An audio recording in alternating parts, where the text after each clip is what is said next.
Hey there, Impact Zone fam. How's it going? We're back once more again. As always, we don't go away, truly. Can you ever get rid of us? I don't know. I don't think you can. But whatever, it is time to talk more TNA wrestling shenanigans.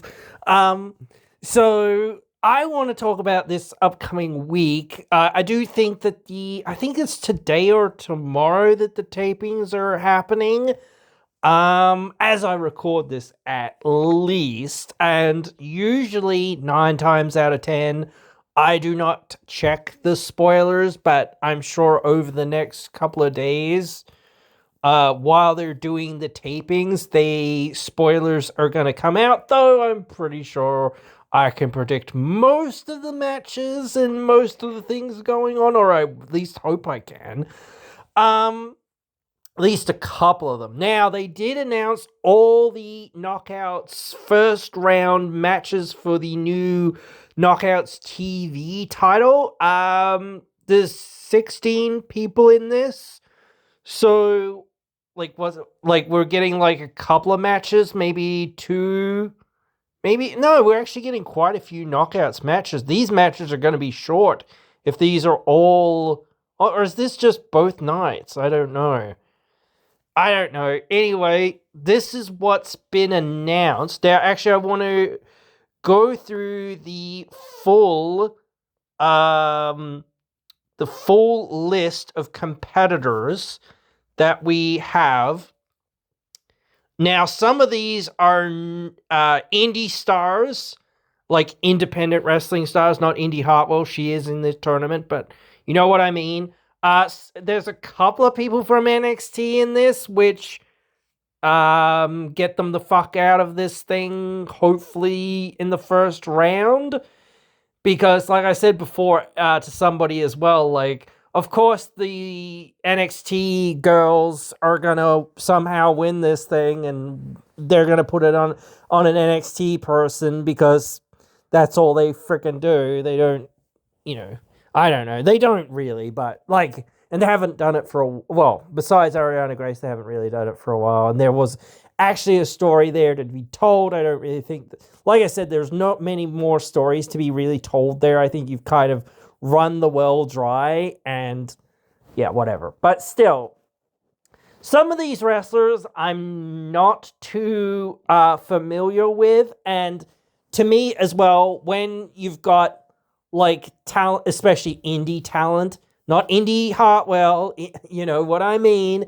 When you've got those indie talent, it is very easy for me to kind of be like, well, you're not even on and especially some wrestlers that are this in the same position as a lot of like TNA people that are kind of, even if they are on the show, sometimes it's like, oh yeah, but you've been on the show that rarely, or you haven't been on the show in that long, that it's like, well, not that everyone's forgotten about you, but yeah, pretty much everyone's forgotten about you or just written you off or whatever else it is. So, but yeah, we will go through it. I'm sure other people have gone through this list and whatnot, but this is my assessing what this actually means and where all this is going and whatnot. So, first, Indy Hartwell versus Vicky Valentino. I've got no clue who Vicky is.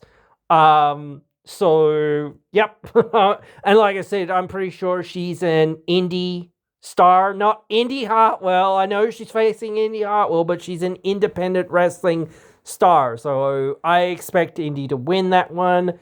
Harley Hudson versus Thea Hall. Thea Hall from NXT.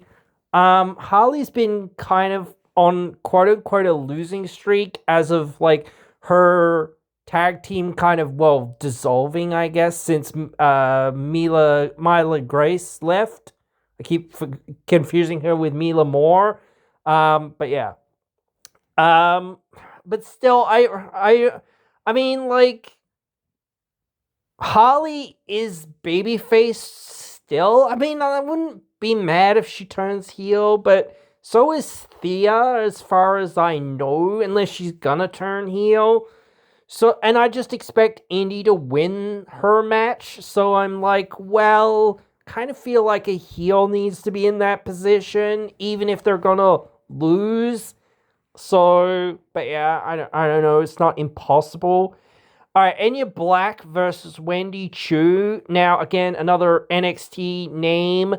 Um, but we've actually seen Wendy Chu. I don't think Thea Hall's ever come over to TNA, so this is her, or when she actually appears, it will be her debut in TNA. But we've actually seen Wendy Chu do some stuff over here in TNA for like a cup of coffee and whatnot. This is another cup of coffee for her. At least that's what I'm assuming. Because again, like I just can't, like I can't, like sink that feeling like these like are just to help bolster the numbers, or it'd be honestly better if they honestly were just like bringing in, like even if they just cut it down just a little bit down to like 16 or something like that. I don't really know. But yeah, I don't really see, like I could, like I said before, like almost jokingly, someone from NXT is going to win this. I'll turn around and obviously somebody from NXT will win it, and then I'll be like shitting myself and going, why the fuck did I, like, but they'll obviously do it. So, but then again, I think, like, I would, like, this is the thing. The mid card, this is a mid card title. That's the thing, okay? Put a stop to, like, any other, like, discussions. Indy Hartwell and Enya Black, to me, they are girls, gals, or whatever, that you would put towards the more main event-ish scene of that Knockouts division. And, you've got very few really good baby faces and really strong baby faces right now. And, like, Zaya needs people to work with. So taking people away from Zaya is like, a little bit like, oh, that's not a good idea or whatever. But, like, again, you don't have that many, like, wrestlers apart from a handful really built up. So it's like, well, we've got to get them there. We've got to build them up over a few weeks or over a few months. But, like, whether this does that or whether it's just another distraction or just another thing that, like, sort of goes by the wayside after the first few weeks or whatever else it is very dependent. And I hope it does seem like some of the booking is going to be better, but we'll hope to wait to see. Anyway, M by Elegance versus Rosemary. Look, Rosemary is, like, at this point, a legendary, like, wrestler in TNA, and realistically, she just does not need to win this thing. And this is another reason why, like, I almost feel like Enya won't win, or something will happen there, or whatever, I don't know. And because I'm feeling like, well, why would you have Enya face M? Unless you're going to have Enya face Rosemary. But, like, M and Heather, and she's in another match here somewhere, they really need to be built up as singles stars in a way, like, or more, like, whatever. They need to be built up more either way. Like, if Ash is not going to wrestle again or whatever else, it's like, well, one of these two girls, or at least try to both build them both in some ways. It's like, yeah, that's something that you've kind of got to do, or you've just kind of got to build people anyway, even if they're going to be heels or whatever else it is. You still got to build people. So, and again, I would rather them build Harley Hudson and have her beat Thea Hall or whatever else it is, and then get beat by Indy Hartwell or whatever, or at least a little bit, and then maybe do something else with that along the way, or at the next step, or at another point, or whatever else it is. I don't know. But Enya Black and Indy Hartwell seem like the two bigger stars here. So I feel like they need to be gotten out of this because, again, they need to be, like, in the main event more so. I don't know. Whereas M by Elegance, she could be, like, a good pick, or Heather by Elegance could also be a good pick for the first champion. And you could still have Harley Hudson and some others sort of in that mix. But anyway, But yeah, that's where I am with that. Jada Stone versus Alicia Edwards. Look, Alicia Edwards, when was her last match even? Like, I can't even remember when her last match was. And look, she's an amazing, amazing heel. She's so good at what she does when she's out there and when she does this stuff. Thing is, like, I don't want to say she's made her name and made her legacy in some ways, but it kind of would be the icing on the cake for her in some ways with her career. It would be cool to kind of see her, and it kind of would fit with the system in some ways, like them having the gold, but then she's actually got to wrestle, sort of thing. And I don't know whether she really wants to anymore or whatever. I don't really know. I think maybe this is a call to say, hey, look, we need an extra body in there. I don't even know. I guess she might wrestle on the indies. I don't know.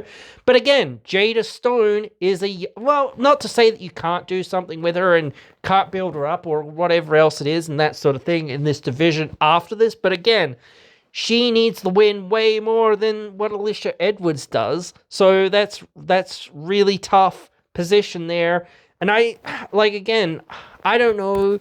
It's tough because it's like, should it be a babyface or should it be a heel? Like, it's tough to say. It'd be kind of cool to see, like, a babyface, an up-and-coming babyface, because then it's like, well, maybe in a few more weeks or a few more months or whatever else it is, you get to see them, like, evolve a bit more and be, like, pushed into that more main event picture, and then you get to sort of, have more challenges for Zaya, even if they're not going to win. At least it's like some building of the division and you're getting people up towards that position. So I don't know, but anyway, Jody Threat versus Gabby Forzoda. I don't know how to pronounce that name. Never heard of her before, pretty much, I don't think. Or is this, wait, am I smoking something? Somebody said something about, like, that, I think Chris Bay's girlfriend's in this? I don't know. Or something like that? I don't know. No, I don't know. Anyway, Jody Threat hasn't been on TV in absolutely forever. And, like, since Danny Luna basically left, which was quite a while ago now. And, like, I still technically think that she has a world title match number one contendership. So, and especially since Zaya is the champion now, like, I think you should try to at least do something with her there. And she is one of the other few people that is kind of in this card that, you kind of feel like is in that semi-main event position or is somewhat built up, at least to some degree, with the fans. So you could at least use her in that role to kind of help, the division pan out. She wouldn't be bad as a mid-card champion, but I think she more likely or more needs to be in the more semi-main event scene of things. But still, I feel like she'd definitely beat Gabby because, like, Gabby is basically a nobody. I'm sorry. You've not been on TNA TV ever. So it'd be a really big upset. And even, like, though Jody has sort of... They had waned on Jody and all this other stuff and whatnot. And I think there's been a lot of travel issues as well. But still, it is interesting to kind of see, okay, she's back. That's cool. That's good. I'm glad that she's back. And I hope that things go well and that she, she sticks around and we can get, well, I don't know, but still, we'll have to wait and see. But still, I still think if Alicia wins, that's a little bit of a, like, that's a good matchup for Jody, but if Jada wins, it's a little bit of a weird matchup for Jody. So then but then I'm still thinking Gabby is nowhere near winning this, so it's like tough. All right, Mara Sade versus Tasha Steelz. Look, Tasha, it's crazy. Tasha's been in a really weird position for quite a while now. She was the brand new hotness, not like even like a couple of years ago. And she was still underrated like a couple of years ago. But now she's started to feel more like not an old timer, but just about an old timer who's not done everything, but like practically done everything. She's kind of gone into a more mature role, and it's been so subtle and also somewhat so quick.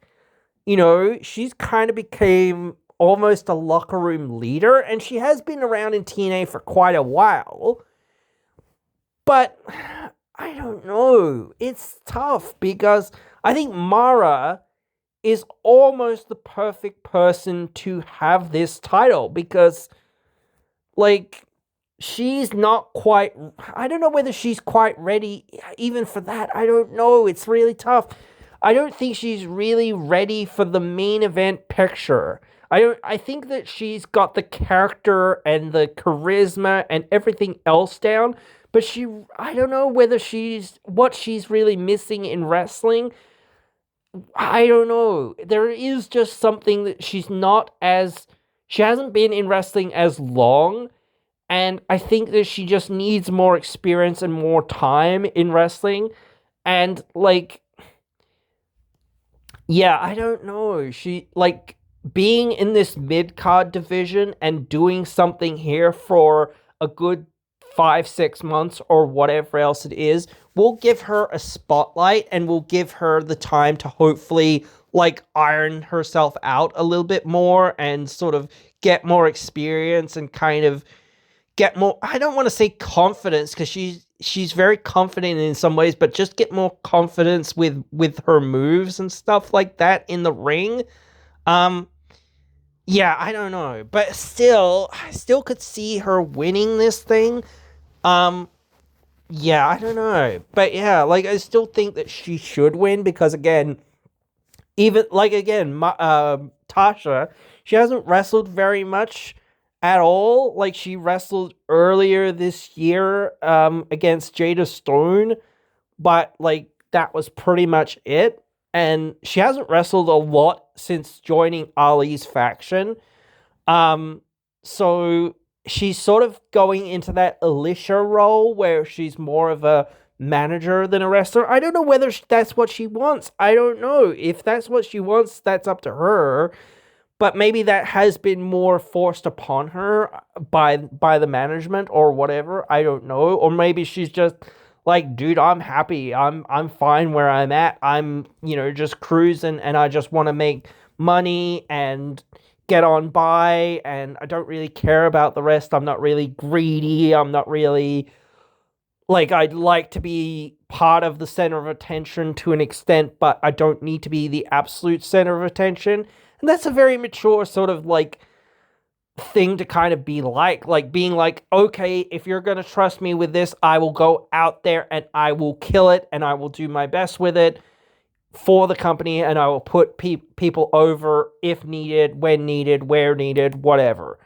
And I don't really care. Like, I'm sure we can work something out and I'm sure we can figure out the next steps and there's always something else. So honestly, she's a solid hand and it wouldn't be bad for her to kind of be in this picture just to kind of give somebody else kind of like the torch, so to speak, at some point. Not literally, but like in some ways. That would almost work well with like Mara. I don't know. All right, last two, Heather by Elegance and Ali. Like I said with Ali, same thing with Rosemary. Despite like just coming back, it's like they had their mission, which was win the tag team titles, basically. Like, not to say that tag team people can't win these titles, but like realistically, I think like Ash and I'm about to say Ash, but like Em and Heather, I said like maybe you need to build them up a little bit. But the thing about like building them up a little bit is like, well, realistically, I don't know. Like it's tough because like the tag team titles are still there. So it's like, well, we can't forget about those unless we like are going to completely forget about those. So they need to make up their minds about what they're really doing, whether they're really going to, focus in on like, let's make some tag teams or even whatever and whatnot, or we're going to focus on this mid-card division and we're going to forget about the tag titles. I don't know. That's their call, and I don't particularly care. But if you're going to start focusing on this like new singles division and building new stars, like Em and Heather need to be like in that, whether or not they're gonna be like single stars like right now or in a year or whatever else it is. But yeah, like even so, like I would say like I was saying like Mara Shade was one of the bigger picks that I had for this. In many ways. So it makes sense for Heather to go forward and then face Mara so Mara can go ahead. But then you've got to think that she's facing a heel like Alicia. So I don't know. That's tough. That's just. And then again, you could face a heel on the other side, I guess, which would have to be M by Elegance, I guess. Yeah, unless Harley's turning heel. I don't know, but yeah, like that's what I mean. You've got to have one babyface kind of on one side and one heel on the other side. And I'm kind of discounting Indy and Enya from this because I'm thinking they're more main event people, and I'm also discounting Rosemary more so because I'm thinking like not that she couldn't hold it. Same with like what's the name, Allie. But, like, realistically, why do that? Unless you're, again, going to have them drop the belt to somebody, they're just being a solid hand and being a solid part of the division and you knowing what you're kind of going to get.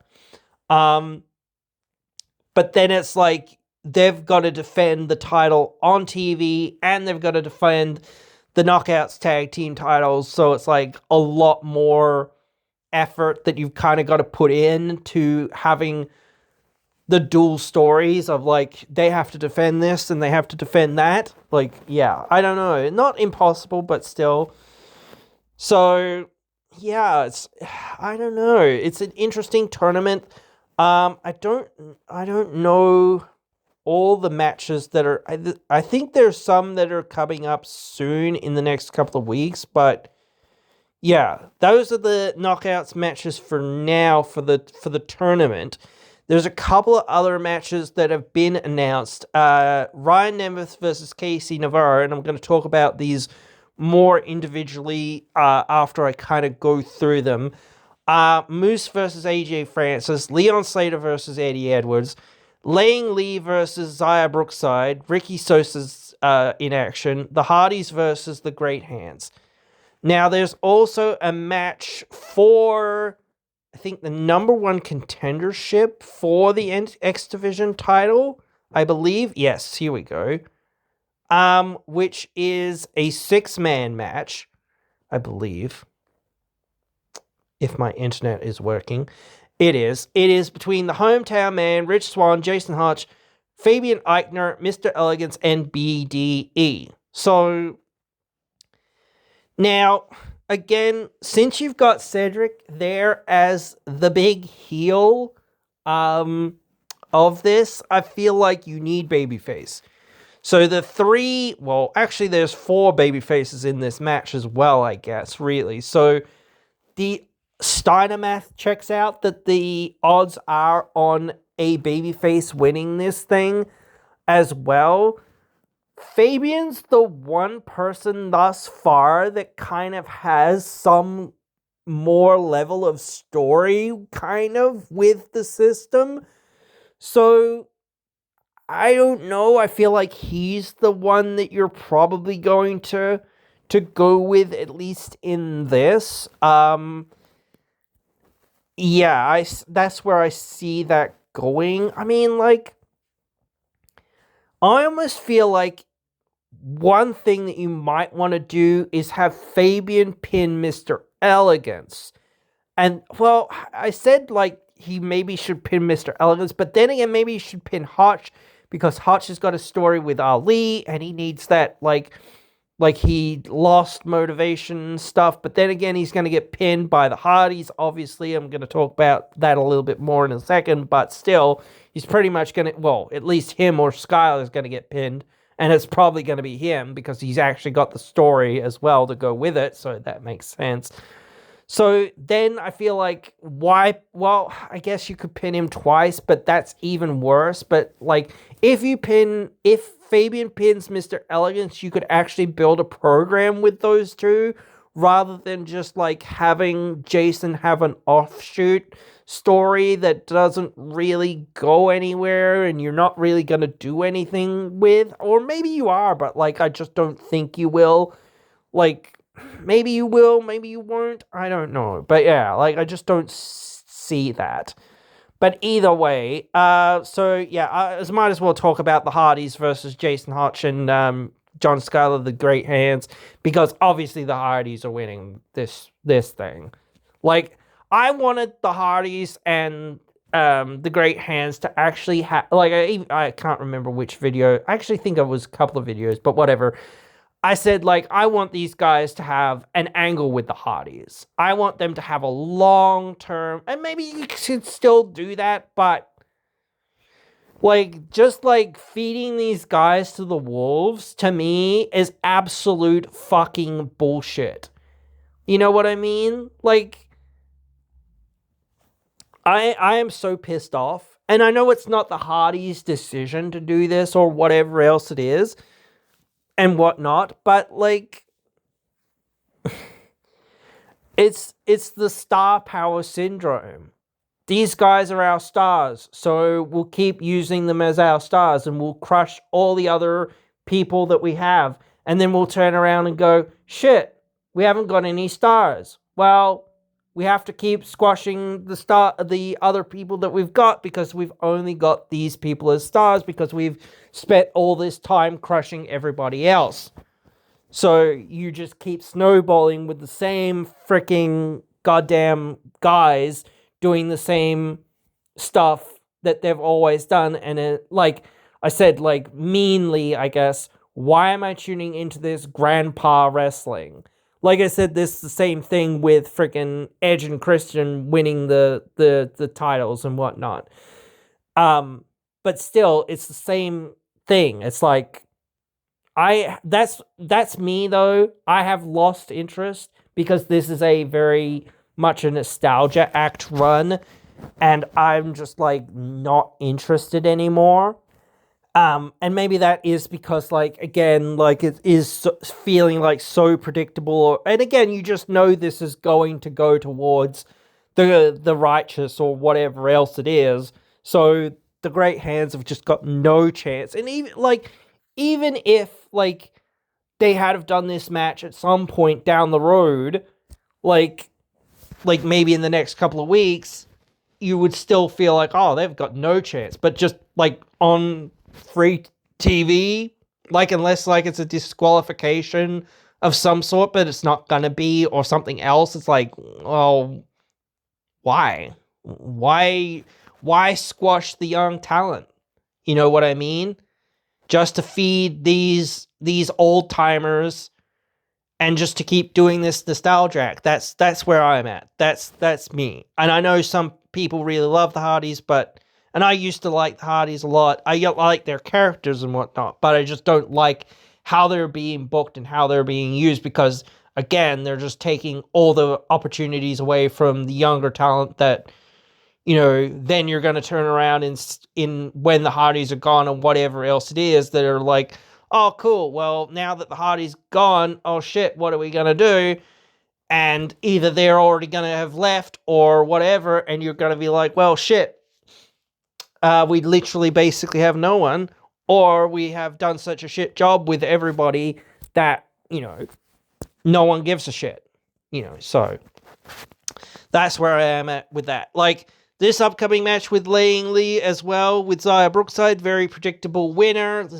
Lee is not going to win this title back because, like, they're doing it immediately after their match, basically. So, yeah, they're just getting this out of the way, I guess.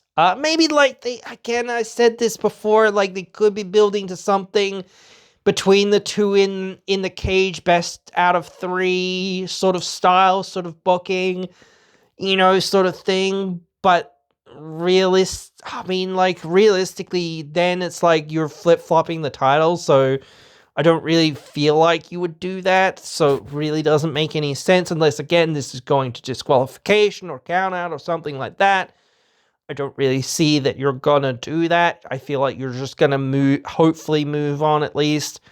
I don't really know who's gonna challenge next, and that's another thing that you've kind of got to organize really soon and really quickly. And like, I don't know. I don't know which one. I guess maybe Moose versus Francis. I think Francis needs the win way more than Moose does. But the problem being, right now we need baby faces to face Nick Nemeth. So realistically, Moose is probably gonna win, so that he can be in that position to be facing Nick Nemeth.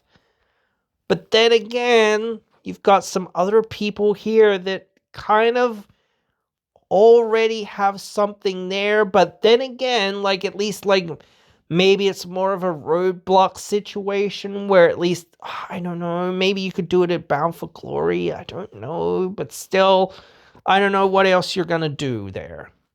Maybe you should have these guys feud together for a little bit, because, like, I would like to actually see that. And it would be more interesting just to delay things between Moose, or maybe get something between Moose and friggin' Mustafa Ali.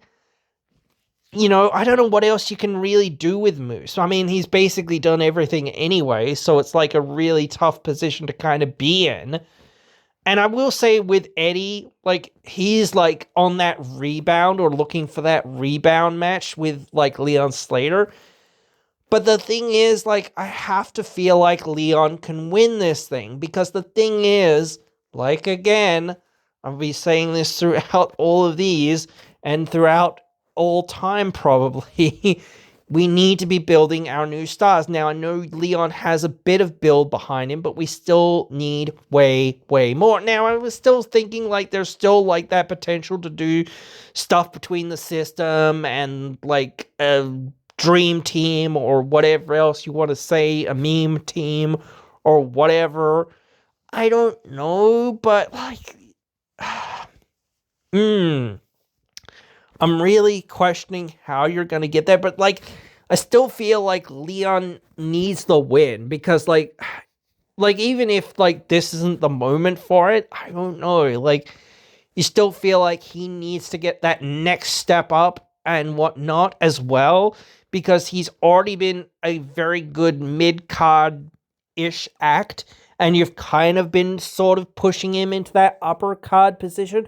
But the problem also becomes, like, well, there's a lot of discussion about whether Leon's going to stay with TNA or whatever else and all that sort of stuff, whether he's WWE bound at some point later this year or early next year. I don't know when his contract is up. So again, like, there is that issue, obviously. So I don't know how much they want to invest more into Leon, but it's, like, really tough to say, let's not invest in him, because, like, if you don't invest in him, then he's just going to be like, well, why am I here then? I'm definitely leaving now. Whereas, like, so you're almost between a rock and a hard place. So you've got to invest in him a little bit at least, so that he's like, oh yeah, you guys are trying to treat me right, or you're trying to, mitigate it as much as possible, because you don't know where I'm at and whether I'm staying or whether I'm going or whatever else it is. So yeah, I understand where you're at. So maybe if like we come to that understanding of, well, how about I just stay? Then, hey, well, we've got more plans for you next year, then, kid. We've got more, or we've even got more plans for you now for the next few months. Because, like, now, if you're saying, hey, I'm going to sign on the dotted line, basically, that, well, now we can just go from here because, hey, now we know we've got you on lock and that you're not going anywhere, at least for another year or so or whatever else it is. And in my opinion, again, this is where it comes back to like Joe Hendry and uh, Mike Santana, the main, well, actually as well, Jordan Grace as well. The main people that WWE has taken from TNA has been those more main event level guys or gals. So, and even then, like, they've had Joe Hendry for how long? Over like a year now, basically at this point, and he really hasn't done anything, basically, since joining WWE. Realistically, he's been there, he's had some matches, that's been about it, and I know the fans are right into it, but still, same with like, actually with like LA Knight, like a few years ago when they took LA Knight from TNA. Another main event level world champion level guy that, they took from TNA. Everything that they want to take, they seem to really want to drag their feet on taking anyone that is not a main event level guy, or they don't see as a ready-made main eventer. They don't really want to take the time and take the effort and take the energy to develop people into that main event level star. If you're not that main event level star, you're just kind of there and they don't really care, and you're just kind of another body to make, the fill the time, basically. Which, I don't agree with, but yeah, that's where I think Leon might be scraping by, because like maybe WWE is like, oh yeah, we're interested, but maybe we'll be a bit more interested and a bit more seriously interested in like a couple of years or something when he's actually a main eventer, because like we'd rather TNA do most of the heavy lifting to get him to that point and then scoop him up then and then go from there, rather than have to put all of our time, our energy, and our effort into building him into a main eventer, because we don't really care about doing that or whatever, or we don't see him as a main eventer yet. So unless he's an actual main eventer, yeah, we're maybe not that interested, whatever. Because again, I get that you've got a lot of guys there and a lot of gals there as well, but like, Jesus Christ, like, this is what I mean by the booking over there is really bad as well, guys. People forget how bad it is over there as well. And they really leave their thumb in there, and they don't really pull their thumb out to really do anything with anyone a lot of the time. Same thing sort of with KC Navarro and Ryan Nemeth. I mean, Ryan Nemeth is more or less just a jobber, more or less. So again, like, I just don't see him winning, and I really feel like there's this really big story that you're already got there with KC Navarro and Nick Nemeth and Ryan Nemeth, this whole thing that's going on between them, but it's nowhere near ready to pay off, nowhere near ready, not even going to be ready at Bound for Glory, maybe possibly ready at Genesis, maybe if you really push it and really push KC hard. I could see it happening then, maybe, if you do it right. I don't know. But again, I just don't see that you're gonna get there yet. But still, I feel like you've got to give this win to KC, especially with considering what I said. Basically, Ryan's basically a jobber. He really is just here for, being mostly a manager or a mouthpiece to Nick and whatnot, and that sort of thing, and really isn't there to kind of be not he's there to kind of be comic relief in some ways as well, which is weird for a heel. But like obviously you can do it, but again, like he fills a very certain role. And I actually like again, I'll go back to the stuff that he did with Barsha Day. That was like a lot of that stuff was hilarious. And it was great in many ways, but it was a little bit drawn out, and it was a little bit like, well, yeah, whatever. But still, and he seems like at least like out of the ring or out of like character or whatever else it is. He's never really like done the Austin Aries and been unprofessional. Realistically, from what we have seen, I don't know. But yeah, like he's done the job for anyone and everyone that they've asked him to kind of do the job or do whatever for. So hey, it is what it is, and we will just wait and see how this all evaluates out. Because again, like I still am in that position of thinking like, right, we've got lockdown coming. That's the next big thing. And I know that's like a couple of weeks away or whatever else it is, but still, we've got to be doing stuff for that. So, who's going to be in the cage with Nick? And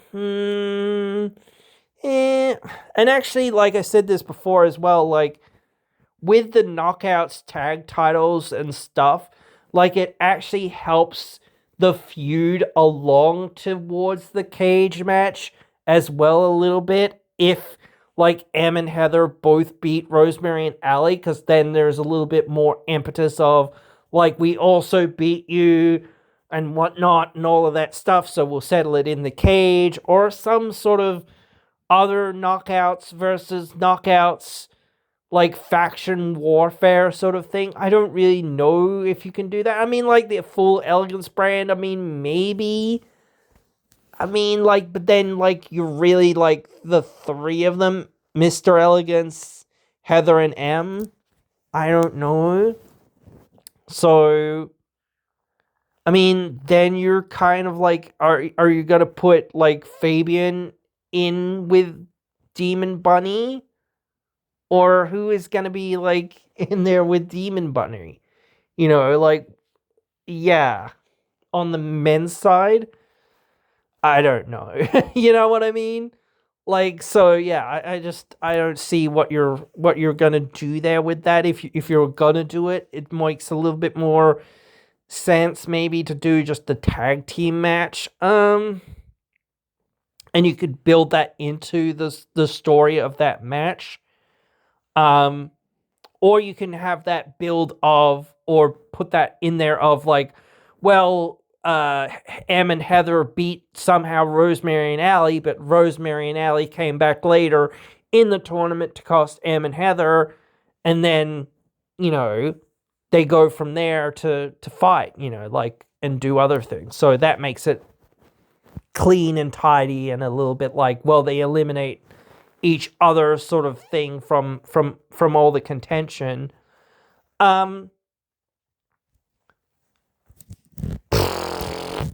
Yeah, I don't really think Zaya and no, I can't think that Zaya and Lei will go to match 3. I really just can't. So the question there becomes like, unless you're going to do like a triple threat or a 4-way or something like that, or maybe a 5-way or something like that, I don't really think it would make much sense for Lei to get just another opportunity if she loses, which I'm feeling like she should lose. And unless you're like, again, like, that's why it's like, well, why do this match if she's just gonna lose, like, and then give her another rematch, like, unless it's like, again, fatal 4-way, fatal 5-way, or whatever else, or it's some other tag team match or some other like gauntlet style match of some sort where after beating through the entire chamber of of eliminations or gauntlets or whatever else it is that Lei has somehow like beaten the odds and now she's got to face Zaya or something like that. I just don't think as well that that's good way to do it, you know? Yeah, I don't know. Especially if you're not going to go back to that. Like if you're going to do something like that, you want to go with a person that you're actually going to come back to in a few weeks or a few months or whatever else it is. And they go off on their own journey for a few weeks or for a few months or whatever else it is. And then they come back and then it's like, oh shit, here they are again after a few weeks and after going through hell and back and da da da da da da da. And now they finally get another opportunity. So yeah, no, I think that's, oh, maybe like call your shot. Actually, call your shot could solve the problem. Yeah, like, if they have one for the knockouts and they have one for the men at least, that could solve the problem, because then you could give the call your shot at Bound for Glory to Indy Hartwell, and then have had Indy Hartwell somehow lose throughout this thing, and then finally at Bound for Glory she wins the call your shot, and then you go on from there and say, hey, I'm going to call my shot at Genesis, which is going to be in Australia or something or whatever, like that would be like big time player, because again, like, or even if it's not in Australia, even if it's like somewhere else in the US or somewhere in Mexico or wherever it is or whatever, it's like, I'm calling my shot at Genesis, which is going to be in this city or that city, or it's going to be in the UK, or it's, whatever. And I do hope that they go back to the UK. I would love them to see them go back to the UK. I would love to see them come back to Australia. I'd love them to be closer to me so that maybe I could actually go, and all that sort of stuff. So yeah, but still, or actually a proper show, not just a few random like tapings or whatever. I don't know.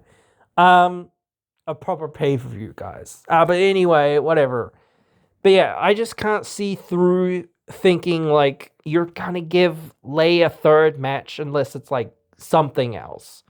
Like, I know the cage is something else, or the lockdown or whatever else you want to call it, which is a cage effectively, is something else, but you've got to have a reason why. And like, again, if you've got these knockouts that are eliminated from this tournament or whatever else it is, like getting opportunities at the main event title, it's kind of like a bit of a weird juxtaposition where they've just lost. I mean, like, unless you're gonna have like Zaya be like interfering in some of those matches or something like that. I don't know. Why would she?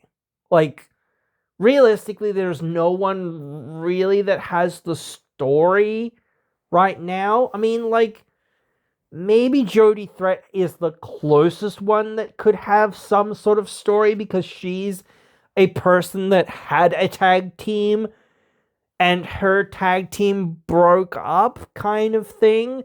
And so she can be like saying, hey, I was part of a tag team too. That was pretty shitty of how you turned on your best friend. I didn't turn on my best friend, in my tag team, and that sort of stuff. So even if that's an interim sort of story or an interim sort of like thing, at least there is some sort of touchstone that you could kind of at least work with there. Whereas with anyone else and everyone else, you're kind of having to develop those stories and having to, kind of start from scratch. I mean, you kind of got a story with her and the Elegance brand, but like, or whatever, but that's, already kind of like, you've already played a lot of that out. And it's like, well, unless you're going to have Ash kind of be her mentor or kind of be like her valet or something like that, or whatever else it is, I don't really see that that makes any sense. You know what I mean? I just don't. I don't know. I think Ash and the Elegance brand are very selfish. So unless you're kind of like in the Elegance brand, that you don't really kind of fit. And at a certain point as well, it's like there's too many people in it. Like, so you kind of if she joins the Elegance brand, which very big if, it's like, well, who is leaving? And I mean, maybe Ash is kind of, because she's not really wrestling all that much, but she's still like a part of the brand. So I don't know. It's tough, and she's like the originator of it, and that sort of thing. So, and it would take more attention away from her, and you could have that tension in the group, which I don't really think is like good. But then again, I don't know. But still, that's where I'm at with these tapings, as thus far as what's been announced. I'm sure there's more going to be announced, but I'm trying to picture and going through and just discussing this to try to discuss what's happening, or I think hopefully what's happening at lockdown, because that's only in the next couple of weeks or whatever else it is. I know it's in August or whatever, or early or late this month or whatever it is. I don't remember. Early August and late this month, whatever.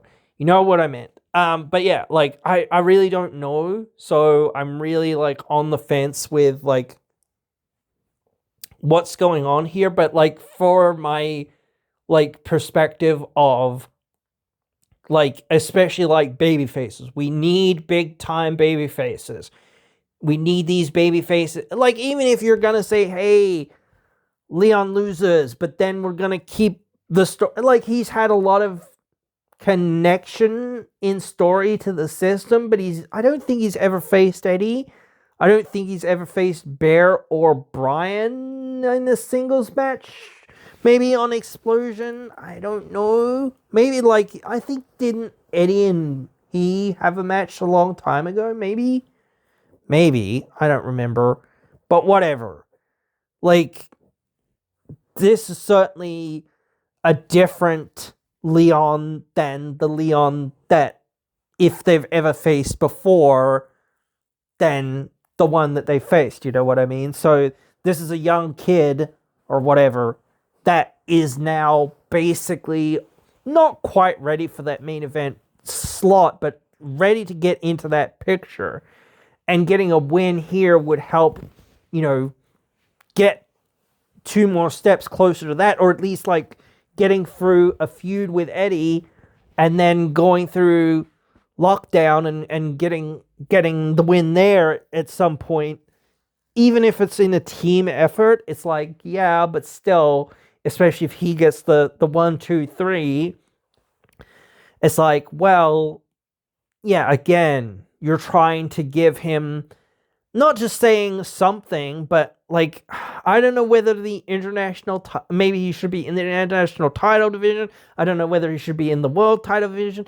And that's the thing, like, when you've got like these 2 titles that are kind of competing for talent, dividing the talent up is like not great, but it's also like hard, because it's like, well, these talent aren't ready for that position, but the only way you can really make them ready for that position is kind of trying to force them into that position. And I don't mean like force feeding people down people's throat, because like everyone likes Leon and they think he's really talented. So I don't think anyone would be mad if Leon got pushed into that position. I don't mean that he should be world champion right now or should win that belt or whatever else it is, but I'm saying he should be in that main event level picture. He should be facing Nick Nemeth and facing guys like that, and AJ Francis and Eddie Edwards and guys like this, so that he can be more into that main event slot, facing guys like Kazarian, facing